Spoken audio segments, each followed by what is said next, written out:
Welcome back to Wave of Dalker.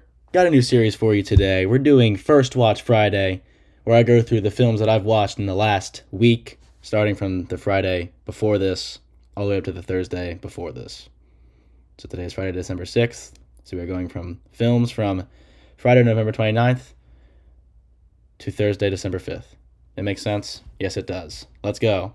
To my Letterboxd. So on November 30th, I watched Mission Impossible 3. I've been watching all the Mission Impossible films. I haven't watched any of them start to finish. And the Dead Reckoning 2, whatever the hell the next one is, that sequel is coming out next year. So I was like, I'm going to watch all the Mission Impossible films in preparation for that film's release to, just get a feel for the series. And this is my favorite so far, by far. Yes. Oh, actually, well, we'll get to that. But this is my favorite of the first three. Philip Seymour Hoffman was absolutely incredible in this. I'm a huge fan of him. In anything he's in, really. One of my favorite actors. It's too bad that he has since passed on, but he was great. Tom Cruise, again, was incredible. I thought a lot of the reviews on Letterboxd, at least from what I checked, because I always just check the reviews after I watch them. My review was, this has the sauce, I think. Yeah, this has the sauce. I don't really have many qualms with J.J. Abrams as a director. I've enjoyed the films of his that I've watched, and I thought, while there was a lot of intensely edited sequences, and I thought the color grading on this was a little funny, it was 2006, and that was just kind of the vibe, and I didn't really get anything too poorly from that, but I thought the performances in this were great, and it just, I don't know, it was very fun, it looked great. Luther appeared, and Luther's my absolute favorite character in the Mission Impossible series, and he's played by, is this him? Yeah. I love this dude. He's awesome. He's great. I love him in anything. But yeah, this one was great. Philip Seymour Hoffman gave a great performance. It was really interesting seeing him be a villain of that caliber because of the films I've seen him in. I've seen him in Moneyball, where he's just, that goofy manager that Brad Pitt hates. I've seen him in Along Came Polly, where he's just the goofy, funny, comic relief best friend. Twister, comic relief again. The Master, he's sort of, he's not really like the antagonist in that. He's more of just, what's the phrase? Deuteragonist? Yeah, something like that. But I haven't seen him in a true villain role in this, and in this film he's a very irredeemable character, and I thought that really played to his strengths as an actor. And it was funny seeing him being this sort of heavy type character in the film, like when he was fighting Tom Cruise towards the end, seeing him utilize his size in combat was just very funny, and I enjoyed watching that. Good film. I gave it 5 stars. Good start to my week of First Watch Friday, whatever the hell I'm trying to say here. Next up, same day, Singing in the Rain. Watched it for the first time as well. With the release of Wicked, musicals have been kind of on everybody's minds on film Twitter, a community that I'm relatively active on just because I tweet about movies and I follow people that tweet about movies, and a lot of clips from this film have been popping up. And this film, my review, that Final Dance Number is the most enchanting piece of film. I don't know, that seems grammatically incorrect, but this film was just insane. The Technicolor quality, just the color of it is insane. All the musical numbers were fantastic. The dancing was insane. It was so good. And like I said, that final sequence is just the most charming thing I've ever seen in my entire life. And it's just, I was enchanted. My eyes were twinkling and I was just mouth agape watching. Singing in the Rain, final dance sequence. Here we go. No free ads. But yeah, this film was incredible. I thought Gene Kelly was great. All the performances were great. Cosmo was funny. And it was just a very fun film and just very colorful, and I really enjoyed that. But let's get to, this isn't what I need to see. Oh, it's final scene. Here we go. Yes, this. Oh my gosh, dude. Are you shitting me? That's the most lovely, beautiful thing I've ever seen in my entire life. And the color, it's just ridiculous. I had such a great time watching this film. And a film I watched later in the week, ties into this film, and I thought that was very funny. But yeah, Cosmo was great. Debbie Reynolds as Kathy was great. Um, yeah, just a very fun film, and left me feeling enchanted and loving film. And then on December 1st, The Holdovers. Hadn't watched this yet. It was December 1st. Had to get into some holiday feeling films. And with The Holdovers, like I said, hadn't seen it yet. But I know that, let me get her name right. I know that Davine Joy Randolph won Best Supporting Actress for her performance in this. Very well deserved. This film was wonderful. I mean, you saw my review. Oh, how wonderful. This film was just so heartfelt and just, it felt like a warm hug. It was just so, it epitomizes the Christmas feeling to me. Like, this feels like a new Christmas tradition film for me to rewatch every year. Like, I always watch Charlie Brown Christmas. I always watch Home Alone, and then I always feel like I watch Elf or Christmas Story, but this feels like another addition to my yearly sort of watch for Christmas time. It's just, so good. And Dominic Sessa was also incredible. Looking forward to seeing him in more stuff. He was very fun in this. And then Paul Giamatti. I'd seen him in a few films prior to this, like in like his sort of supporting role, but nothing in anything like this where he's the lead. But yeah, I mean, I thought he was just so wonderful in this. And I think he was nominated for Best Actor, and he gave a great performance. This film was just so lovely, and yeah, I mean, I cried several times, and yeah, I mean, I was so happy with this film. It made me smile. Next day, Babylon. Movies about movies are the best kind of movies. I agree. Yeah, Damien Chazelle, wonderful director. La La Land, Whiplash, some of my favorite films over the past decade. Yeah, and it's crazy, like, this film, like, how this film wasn't really received super well. Like, I mean, this is one of my all-time, this is my fifth favorite film of all time. This film is just visually a masterpiece, musically so wonderful. The performances, I mean, Emma Stone won Best Actress. This is just one of the best films of the past 10 years. And seeing a film by this director who also, made Whiplash, which is another one of these beloved films, it's just really interesting to see how Babylon flopped. But I really enjoyed it. There were a lot of, vulgar moments. Not like vulgar, but just kind of gross. Like the elephant shitting on the one guy in the beginning. I was like, all right, we didn't really need that. But I mean, it felt very honest while also being very theatrical and like uppity. But I mean, like, such an insane cast. Like, this guy, he's done First Man, Whiplash, La La Land, and he's only like 40 years old, and he's pulling Brad Pitt, Margot Robbie, Diego Calva, Tobey Maguire's in this. Like, it's a very top to bottom, very strong cast. And there's an actress in here that I recognized. Her? No. Who was it? Her? No. I do know who she is. It was Brad Pitt's wife. Her? No. It's not this guy. I know it's not this guy. Yeah. Or this girl. Pardon me. Who was this actress that I'm thinking of?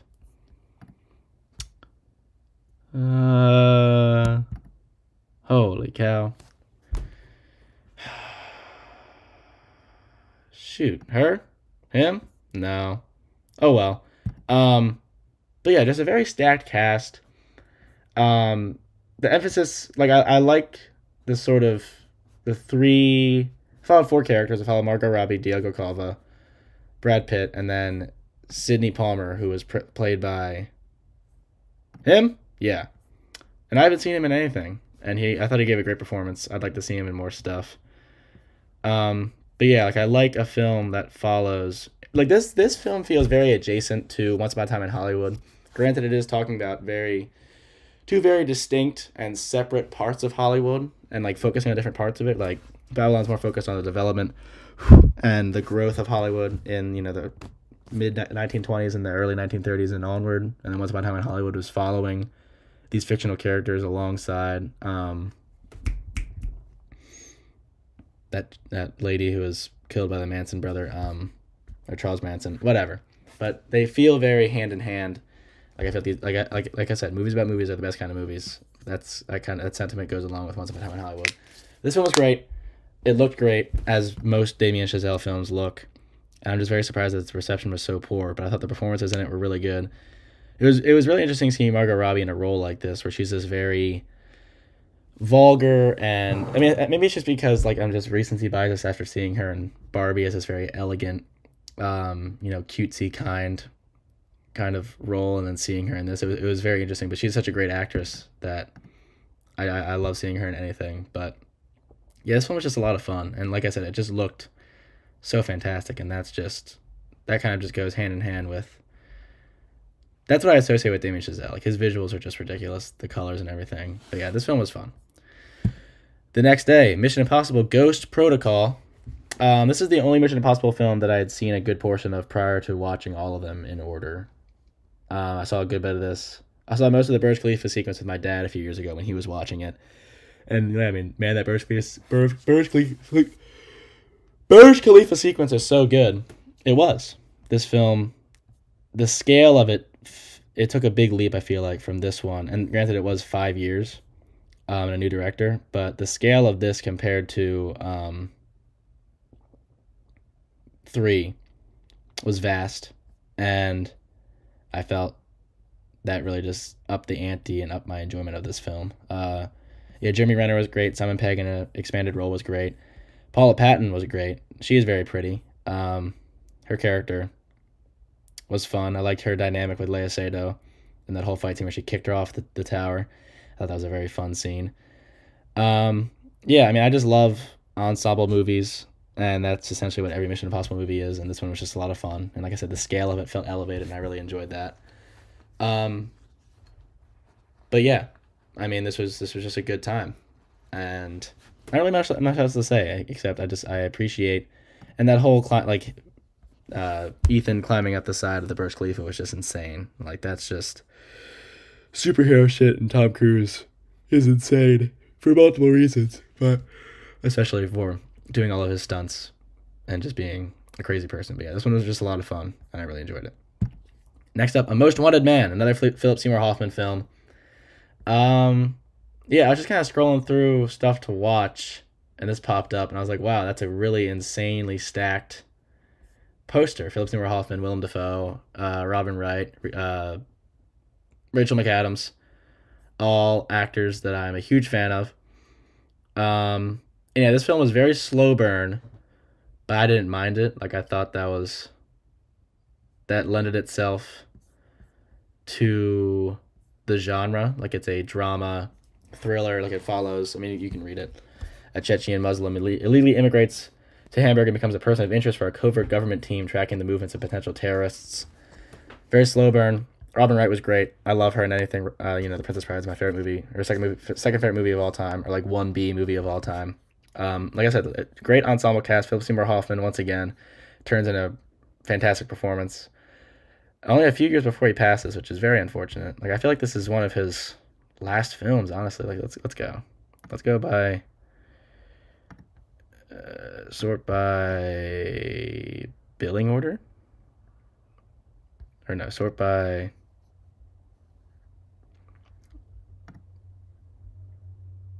Yeah, this is one of his last few films, which is unfortunate because, like I said, he's just such a fantastic actor, gone too soon. But yeah, I mean, he gives such a wonderful performance in this, as like this not like gritty, but just kind of like worn out German spy, like intelligence agency intelligence agent. I liked him a lot. He smoked a lot of cigarettes in this. Willem Dafoe played an interesting role in this, where he wasn't, this primary character. He was a banker that they were using to get to that person of interest seeking asylum. But yeah, I mean, this one was just very slow burn, and I was waiting for that pin to drop, and in the final 15 minutes, you finally, you're like really on the edge of your seat waiting for something to happen, and then once it pays off, I think it pays off really well, and ends in a very unknown spot, but I think it works really well. Like, I wasn't unsatisfied with the ending of this. But yeah, just really great, and I liked it. And I gave it 4 stars. I mean, that's exactly what I just said. Was waiting for the pin to drop, and it paid off pretty nicely. And then finally, what I watched 2 days ago, because I'm in a Nosferatu mood, because I'm waiting for Eggers Nosferatu to release. People are getting early screenings and talking about it, and I'm just feeling like I'm left out. So I wanted to watch this one by Mr. Werner Herzog, who I've seen in Parks and Recreation and The Mandalorian. I haven't seen any of his feature-length films or any of his, directed films. And this film was great. I have seen Bram Stoker's Dracula, which is adapting from, I think, either the same story or just very similar one, because it was oh my, look at that makeup, dude. Ah, God. But yeah, I haven't seen any of Werner Herzog's films. I mean, as it seems like this is one of his higher rated ones. But this film was insane. Another very slow burn. Like, there weren't any of these like insane jump scare moments. It was just brilliantly lit. The colors on this were insane, and it just nailed the tone, I feel like, of a vampire film. Let me see if I can find the scene. Nosferatu the vampire biting Jonathan scene. That's a very specific thing to look up. Here we go. Oh no, this is the end bite scene.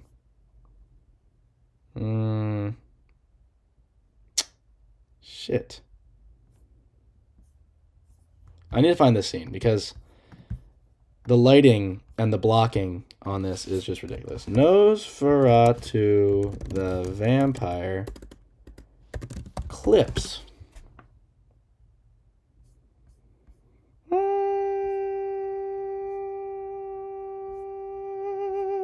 This is a really great scene as well. Like, this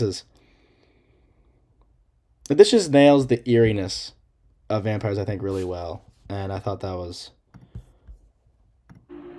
like, this is just, it came out in 1979. And, she's doing her hair. And it's so, this whole film is just very, oh my God. I was just so tense this whole film. And the shadow, I was so tense this entire film. Like, I thought the tone of it was so, oh my, like, I was like throwing up watching this film. Because he's just so creepy. Like, what is he doing? Fuck this guy. I was saying that a million times throughout the entire movie. Like, just being, like, mad at this guy for just being a freak. Like, dude, go fuck yourself. Oh my God. Yeah, this guy, the makeup that they did for that was just ridiculous. Let's see if I can find the clip that I'm thinking of, because I want to find it.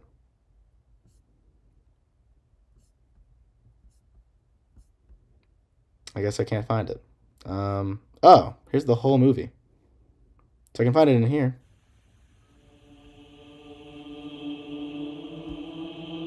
Yeah, this film was really good. Here we go.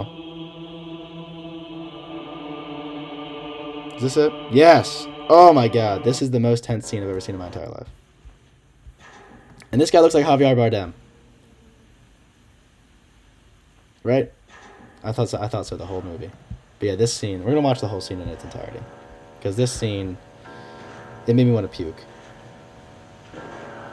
Like, the lighting is so good. And I'm just so excited for Eggers Nosferatu. But just, like, are you fucking shitting me? But look, the next scene. Oh my God, dude.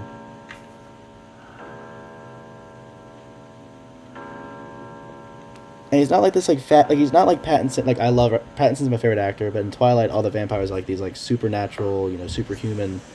They're moving quick and they're doing, yeah, like, oh my God. I wanted to puke watching this. Like, he's not this fast moving guy. He's like this ancient dude moving so slow and trying to, so fucking good. And the lighting is just ridiculous. Like, are you shitting me? But yeah, I mean, very similar in story to Bram Stoker's Dracula. This guy gets sent out to get a house for Count Dracula. And then he, like, sees, oh, you have a lady. And then he goes back to go, court the lady. but as opposed to Bram Stoker's Dracula, he's just ugly the whole time, and just whatever. But yeah, this film, the tone is just stupid good. It just makes me all the more excited for Nosferatu, or Eggers' Nosferatu. But yeah, this one was great. That bit with Van Helsing's arrest was funny. Yeah, at the end, they arrest Van Helsing for who God knows what. And like, throw him in jail, but all the cops are dead. Well, take him to court, but they're all dead too. It's just a very funny comedic bit in the midst of a very, intense vampire flick. But yeah, those are my first watches over the last week. Hope you guys enjoyed. Let me know what movies you guys watched in the last week in the comment section below.